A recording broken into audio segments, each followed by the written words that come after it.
How are we doing, guys? Welcome to a new series of videos where we're going through the FIFA 21 predictions for the ratings, things like that. We'll see how we get on. If you guys agree with me, let me know in the comments. If you disagree, let me know in the comments. Thumbs up if you enjoy them, because hopefully you will. We'll see plenty of action. I'm trying to get some of the transfers that are updated as well. And we're going to go off some lineups that were sort of the end of the season, or maybe predicted lineups. So Arsenal is the first one. We started off looking at their FA Cup final.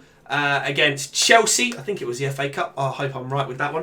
But yes, we're going to see, this is kind of how they lined up. They did have Danny Ceballos in instead of Guendouzi, but I think he was on loan, so he should be going back to Real Madrid as far as I'm aware. Again, could be totally wrong. So they had Martinez in goal. We had him on loan at Reading the season before. Really, really good keeper. He's really come into his own. He's overtaken Leno currently. So I think he might have a chance of retaining his spot for the start of the season. I do think he'll get boosted. I think he might go to like an 80. I can't see him getting any other boosts like dramatically on his stats that are going to go crazy. So yeah, I think he's going to be the starter keeper. Right back, they're going to have Bellerin again, who's probably going to retain obviously the high pace. I can't imagine he's going to get too much defending or physical, because Arsenal have been playing actually more of like a 3-4-3 with Tierney and Bellerin, or sorry, Maitland-Niles and Bellerin as your sort of wing backs. But then they've got Tierney as well, so we've kind of gone for the flat 4-3-3. You'll notice Aubameyang left wing, because that's where he played in the FA Cup. But yeah, right back, Bellerin hasn't really moved too much recently in terms of his rating. I don't expect him to go too far up or down. To be totally honest, I'd be amazed if he went up at all. If anything, maybe he'd go down one, just because Arsenal didn't have the greatest season in the world. Yes, they did win the FA Cup, but I would predict him to probably stay about an 80. David Luiz has got to come down. He has had some shambolic performances this year. He just looks terrible now. He looks terrible. Concedes mistakes that lead straight to goals. I think he'll go down to maybe an 81. Maybe even an 80. I mean, the amount of red cards he's getting, the amount of mistakes he's making, this guy cannot maintain an 83. Just no way on earth. He's got to drop down. I can't see him losing too much pace, but I just can't see his defending being that high, because he keeps getting caught out. I think he'll lose quite a bit on defending, maybe go down to about 78 defending. I think he'll go to an 81. Holding at centre-back. Now, I haven't watched him play too much, so I don't have a massive opinion on him. He might stay the same. He's played in the FA Cup final, obviously won the FA Cup, so will he get a small boost? Possibly. Maybe go up to a 77, maybe 78, nothing crazy. Tierney had a fairly good season for Arsenal, and he was injured for a little while, but he seemed to be coming into his own quite well towards the end of the season. I predict him to go up to maybe a 78 as well, a little bit. We'll move into the midfield. I don't know if Tierney will stay as a left back. He might move to left wing back, or even left mid, but I really doubt it. Guendouzi, now, he's hit and miss, because he's had a couple of good cards in previous FIFAs. He had a Future Stars card that was out of this world. I think it was the FIFA before. But yeah, I don't know that he featured too much for Arsenal, but he might get a slight increase just to boost the numbers up a little bit for him, so he's not so low rated again. Obviously, he's getting a bit more experience as well. I reckon he might go to 77, maybe 78. We'll go on to Granit Xhaka, because he's an interesting one. He started out quite badly, and there was that period where he was meant to be leaving the squad, and he was going to be just gone. He was going to get transferred, he was going to get sold out, but that never happened, and he's actually kind of made his mark a bit more. I think his physical will go up quite a bit, because the man's got like 99 aggression. Like, he puts in mad tackles, gets a lot of bookings, he's had a couple of red cards. I don't know how I feel about him for rating, because he's not, I mean, his pace is low, but he's not going to get boosted massively on that. His shooting might go up a bit, because he scored a couple of goals, but again, it's an interesting one, because his stats don't really reflect the rating on the card. You look at the stats here, it's only 81 passing, that's even close to 81. He might go up a little bit. I'd maybe say an 81, he might stay, but he might go to an 82, just because he had a good ending to the season.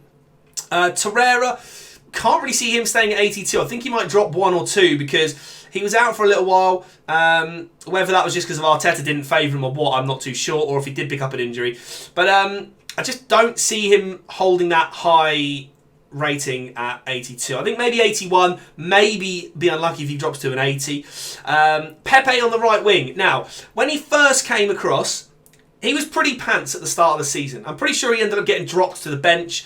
Obviously, we had the break with the COVID-19 stuff and all that. But since we came back, he's actually played pretty well. He was pretty good in the cup final. He scored a few goals sort of in the build-up to those games as well when we came back from the break, I think.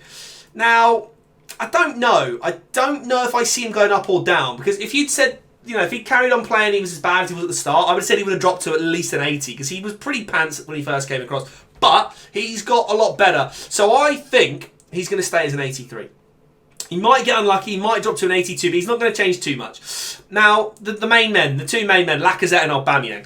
Lacazette is an 86. I personally cannot see him jumping up a crazy amount. I can't see him becoming like an 88 to match Aubameyang. He might sneak up to an 87. That's all I can see him go up to. He may also be unlucky and get dropped to an 85. But I have a funny feeling he might stay the same at 86. I can't see him changing too much.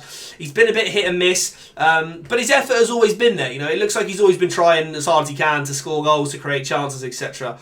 We move on to Aubameyang, who really has been the main man for Arsenal this year. He's had a great season. There's rumours that he might be leaving, so really this video might be terrible because he might even be at a different club after the cup final, after him dropping the trophy, famously. I don't know how I feel about him. I don't know if he'll go up anymore because 88 is obviously a very high rating. He did have a great season though. So I'd be tempted to say maybe even sneak him up to an 89 because that's what I think Harry Kane was an 89 at the start of the year.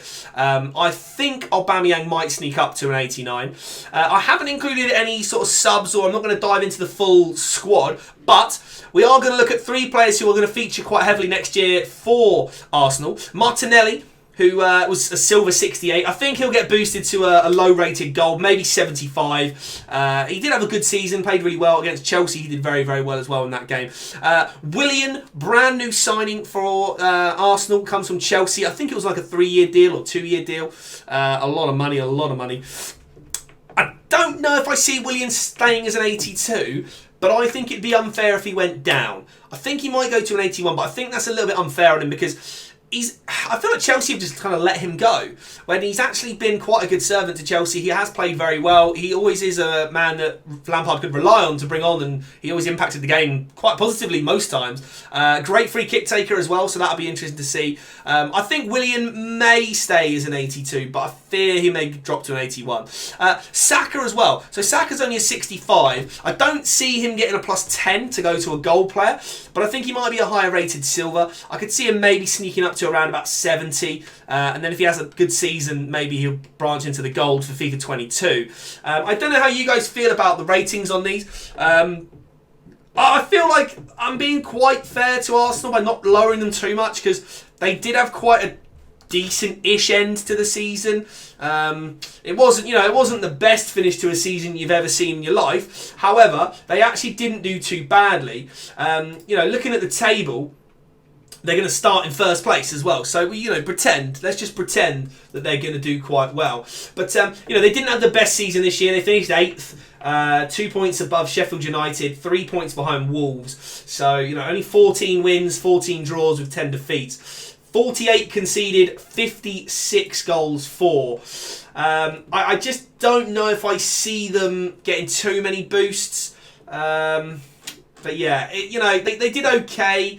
They weren't fantastic, but I don't know. It's a tough one because, Aubameyang did very well, 22 goals. Lacazette only had 10, so Aubameyang really was in a league of his own. Even the assists, though, you had Pepe on 6, Saka was on 5 with Lacazette on 4. Xhaka was the main passing player. Aubameyang with 93 shots. Next best was Lacazette, 52. Danny Ceballos was very good. He won 45 tackles, joint top with Granit Xhaka, which was good. It's difficult to see, man. Difficult to see how they'd go up. Torreira had the most interceptions, so it's tough to see who would get boosted and who wouldn't.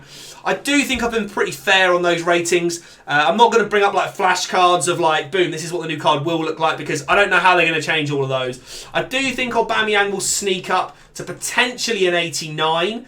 Now, I don't know if that's going to be, the actual rating he'll get, but I just can't see other players getting boosted up that much in the Arsenal team. There's a few youngsters coming through who I think might get an increase, but I think most of these will stay the same. Some of them will definitely drop, especially David Luiz. He's going to be the biggest loser in this, I think.